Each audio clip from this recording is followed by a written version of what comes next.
Merry Christmas, everyone! Wait, where's my calendar? Ah, f***. It has already been Christmas! Oh, whatever, close enough, I guess. Now, the thing I've been wondering is, what kind of holidays do the Hylians have?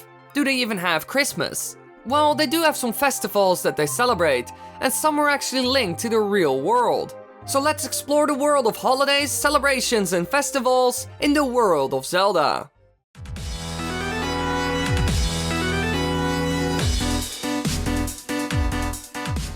Now let's start with a festival and holiday that we all know and love from the Zelda universe, the Carnival of Time.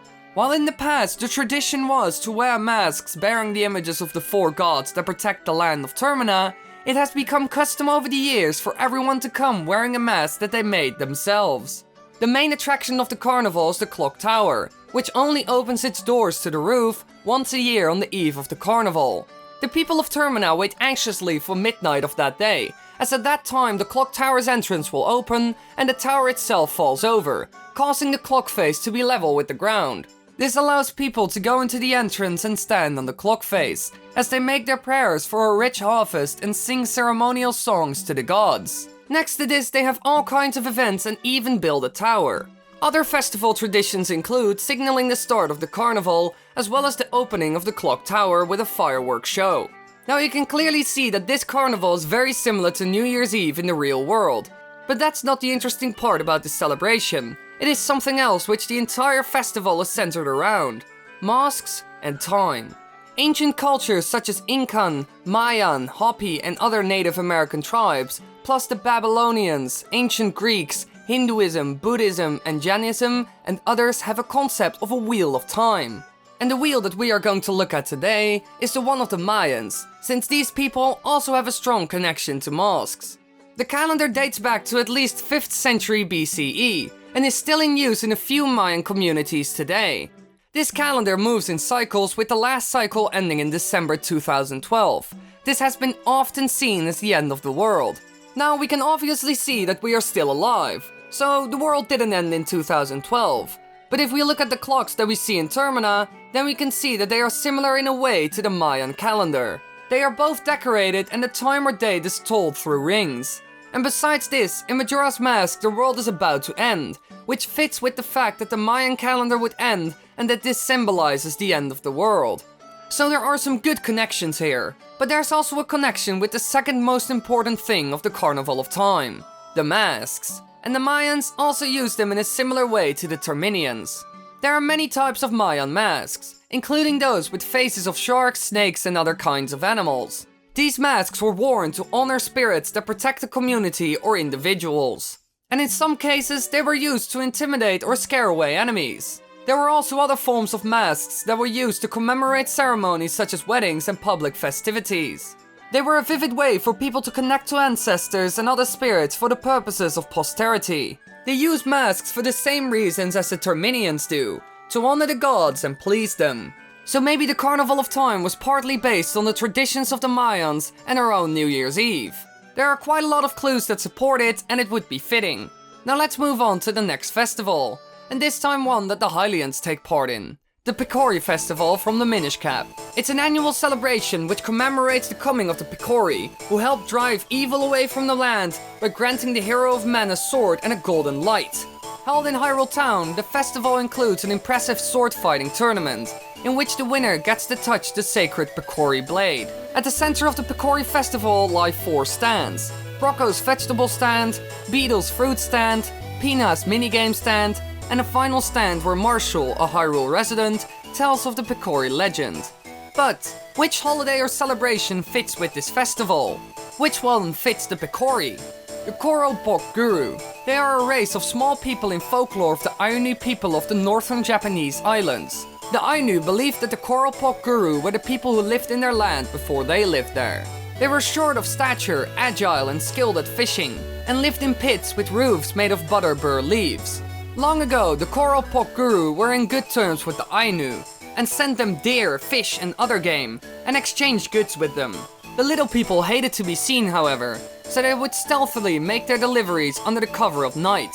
One day, a young Ainu man decided he wanted to see a coral pot guru for himself, so he waited in ambush by the window where their gifts were usually left. When one of them came to place something there, the young man grabbed it by the hand and dragged it inside. It turned out to be a beautiful coral pot guru woman, who was so enraged at the young man's rudeness that her people have not been seen since. The Ainu believe that their pits, pottery and stone implements still remain scattered about the landscape. And believe it or not, the Picori are based on these creatures. One of the biggest similarities between the two is that they both leave behind items for humans. Also, the place where they live and their behavior towards humans is very similar. Both live in houses made of plants and shy away from humans but still help out. So could it be that there is also some sort of festival for these real-life Picori? Well, as far as I could find, they don't have a holiday or celebration centered around the coral pot guru. Many Ainu today have been completely assimilated into Japanese identity. But who knows, maybe they did celebrate some sort of festival in the community to worship and thank them. But it could be that over time these traditions died. Maybe this happened when the connections with these beings ended. Or this is something Nintendo added to the game. I'm not really sure. Now this video is essentially this year's Christmas special, so I have to do it. We really need to ask ourselves the following question. Does Santa Claus exist in the world of Zelda? Well, yes. And we see evidence of this in The Legend of Zelda: Oracle of Seasons. When Link enters Holly's house via the chimney due to her front door being blocked by snow, she thinks that he is Santa. After she realizes that he is not Santa, however, she gives Link the shovel and instructs him to clear the snow from her walkway.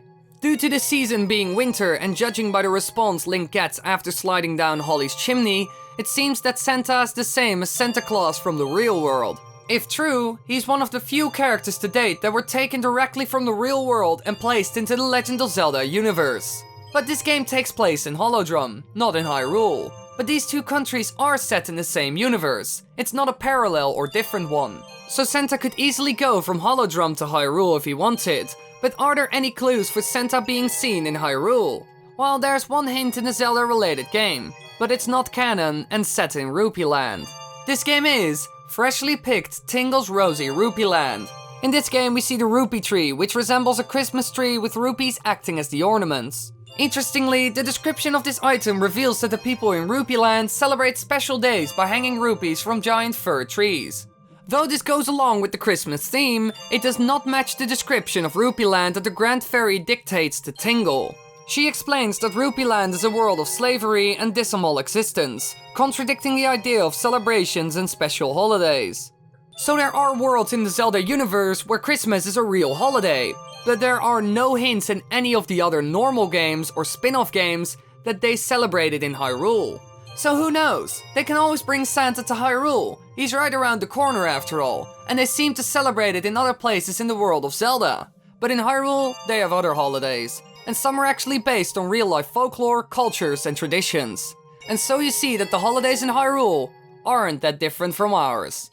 Thanks for watching, everybody. I hope all of you had a lovely Christmas, and I wish all of you a happy new year. And Thursday there will be another Christmas themed video, a top 5 related to Mario, so look forward to that one.